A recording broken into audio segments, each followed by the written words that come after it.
Halo, selamat malam semuanya. Perkenalkan, nama saya Kadek Widi Gautama, NIM 191041. Saya dari kelas TI DGM. Saya dari kelas DB, Prodi TI DGM. Nah, di sini saya akan menjelaskan tampilan web saya. Jadi untuk tampilan web ini saya memiliki tampilan home seperti ini, terus tampilan service, terus tampilan booking. Ini adalah tempat CRUD, sebentar akan saya jelaskan. Dan ini tampilan schedule, ini tampilan about, dan ini tampilan kontak. Nah, untuk yang pertama saya akan menjelaskan CRUD-nya. Saya tidak akan menjelaskan coding tampilan karena coding tampilan ini saya menggunakan template dari Bootstrap. Jadi di sini saya akan menjelaskan tentang CRUD-nya saja. Jadi yang pertama itu CRUD create-nya. Create adalah seperti ini. Buat loop form. Sebelum membuat create kan kita harus membuat form dulu kan untuk memasukkan data-datanya. Jadi kita membuat form dulu dengan metode post. Jika sudah, nah sekarang kita baca form method post action slash. Jika di PHP natif kan kita membuat dulu folder untuk update-nya. Setahu saya kita membuat file untuk create, update, delete seperti itu kan. Nah, di Laravel tidak. Jadi di Laravel itu kita akan dibawa ke dalam web.php. Nah, di sini sudah diatur ya. Jadi ketika ada root dengan metode post dan arahnya ke slash, maka metode tersebut akan dibawa ke pages controller dengan metode store. Jadi kita buka pages controllernya dengan metode store. Nah, stabel ini adalah variabel default dari Laravel tersendiri. Nah, sekarang stabel nama. Itu adalah nama check-in check-out ini adalah field dari database kita seperti nama, check-in, check-out seperti itu. Nah, yang kedua ada request nama. Request nama ini diambil dari form yang sudah kita buat. Yang ini, index.break ini. Jadi name-nya nama, name-nya check-in, name-nya check-out. Dari sana diambil seperti itu. Lalu, nah, setelah nama-nama semua sudah masuk, maka di page controller ini akan disimpan. Jadi ini page table label nih, kok table label. Nah, table arahkan shift.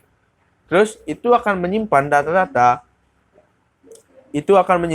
yang sudah dikirim dari request, dikirim ke dalam tabel nama seperti itu. Jadi yang sudah kita masukkan, data-data yang sudah kita masukkan di nama akan dimasukkan ke dalam field nama yang sudah ada di database kita tersebut. Lalu return redirect adalah pengembalian setelah data kita sudah simpan seperti itu. Misalnya kita memberikan banyak nama. Nah, ketika data sudah disimpan, ini akan return lagi ke /schedule. Jadi dia akan dibalikkan lagi ke schedule seperti itu. Itu adalah cara pembuatan create. Untuk membuat pembuatan biar terlihat, maksudnya untuk menampilkan data yang sudah kita buatlah dengan cara membuat table dengan stable nama, habis itu loop, stable nama, habis itu check in, check out. Nah, ini akan dibaca di sini. Akan diulang dari sini. For each table as tables. Ini adalah pemanggilan database. Nah, table nama, table check-in, table check-out. Ini akan memanggil data dari nama check-in, check-out. Semoga penjelasan saya bisa jelas karena saya agak belibet berbicara seperti itu. Lalu, loop iteration ini adalah variabel yang sudah disediakan oleh Laravel-nya itu sendiri. Itu. Jadi ini berfungsi untuk di sini ya 1 2 3 nih. Walaupun di sini ID-nya berantakan 12 13 14, tapi di sini akan tetap 1 2 3 dia karena kita menggunakan loop iteration tersebut seperti itu. Nah, selanjutnya kita akan ke delete. Mohon maaf karena kamera saya rusak, mati, jadi saya akan mematikan kamera saja. Nah, untuk delete di sini delete form action delete. Untuk form action delete ini kita harus membungkus tabel delete ini dengan form action table edit. Ini sebenarnya sama saja dengan edit dengan tambah. Cuma bedanya tadi tambah itu dia actionnya ke slash, ini actionnya itu ke tables ID. Jadi kita akan menghapus ID yang kita pilih seperti itu. Misalnya kita pilih ID yang 13, maka ID yang ke-13 saja terhapus seperti itu. Nah, sama jika sudah seperti ini, kita akan dihantar ke web. Jika ada root-nya delete yang mengarah ke table, yang mengarah ke ID-nya table, maka akan dibawa ke pages controller dengan metode destroy seperti itu. Pegasus controller dengan metode destroy ada di sini. App table destroy table ID seperti itu.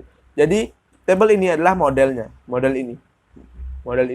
Nah, ini kebetulan saya menggunakan metode eloquent, bukan metode query builder.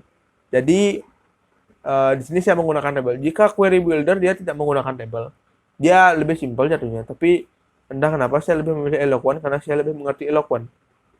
Nah, kita akan mengambil ya /app habis itu /table destroy table ID. Jadi dia akan menghapus dia akan menghapus ID, dia akan menghancurkan ID yang sudah kita pilih.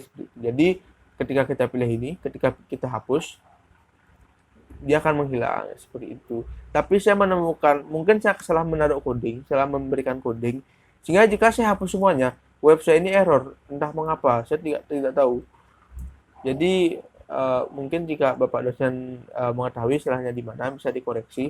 Saya menambahkan data dulu WD dengan check-in tanggal 11.04 sudah.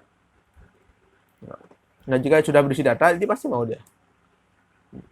Jika datanya habis, dia tidak mau seperti itu.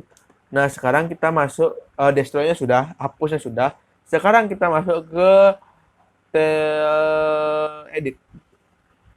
Nah, edit data ini kita membuat gini dulu, membuat tampilan edit. Dan kebetulan saya sudah membuatnya. Dia berada di sini.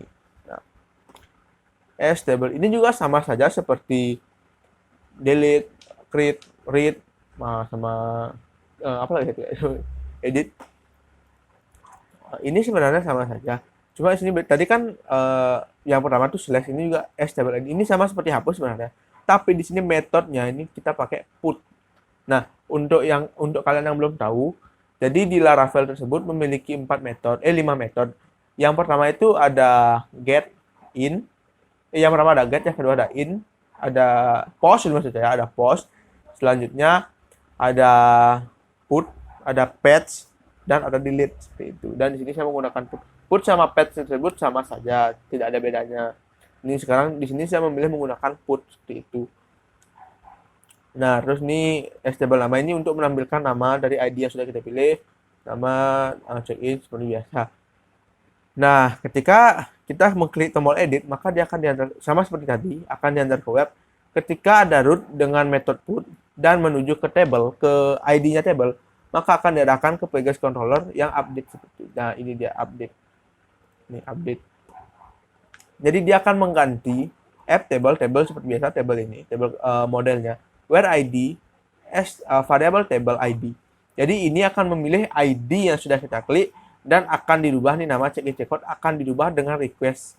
Nama request itu. Jadi nama ini akan diganti dengan request nama, check-in akan diganti dengan request check-in, checkout akan diganti dengan request checkout. Ini diganti ini didapat dari form ini. Jadi ini dengan name-nya nama, name-nya check-in, name-nya checkout seperti itu.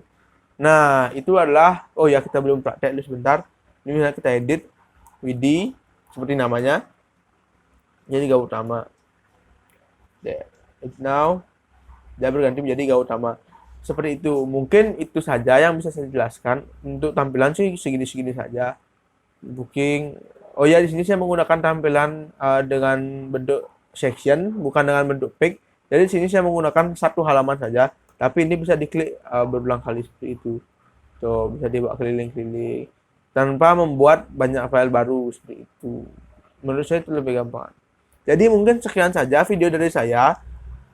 Untuk kurang lebihnya saya mohon maaf. Jika ada kekurangan bisa dikoreksi. Sekali lagi terima kasih atas perhatiannya. Saya Ika Widi Gautama, pamit undur diri. Terima kasih.